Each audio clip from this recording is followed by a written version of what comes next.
Hello, everyone. This is Pastor Carl Brewer, Metropolitan Church, and you're watching Metro Morning Manna. For yesterday's word, we talked about the fact that your faith must be tested. Today's word comes from John chapter 10. Jesus says, verse 3 and verse 5, the gatekeeper opens the gate, and the sheep listen to his voice. He calls his own sheep by name and leads them out. And then verse 5, they will never follow a stranger. In fact, they will run away from him because they do not recognize a stranger's voice. This week, we're looking at the story of Abraham offering his son Isaac as a sacrifice to God in Genesis 22. That was the test that God had given to Abraham to see if his faith was real faith.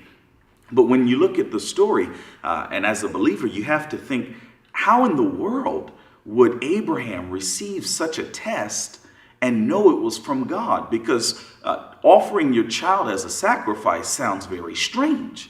I mean, that doesn't sound like something God would even want.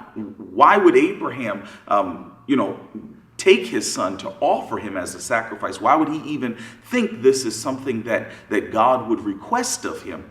And the answer, I think, is in John 10. Here, Jesus is saying that those who are his followers, they recognize his voice. Even when his voice might sound strange, like in Genesis 22, when God asks that strange thing of Abraham, yet God's followers recognize his voice, even if it's a strange voice.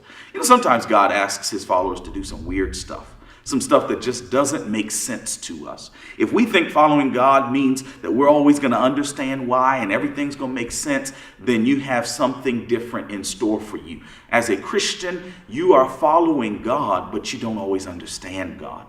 But his followers, the Bible says, know his voice. We know his leading. Now, I'm married. My wonderful wife, Diane, we've been married 13 years. And I know Diane very well. And if someone came to me and said, Diane said that she got into trouble because she stole something, I know that that's a lie, because I know Diane. If Diane called me and tried to mask her voice and sound strange, a prank call or something, other than the fact that I know her cell phone number, but if she tried to mask her voice, even if she faked a different voice, I'll know it's her. Why? Because I know her voice.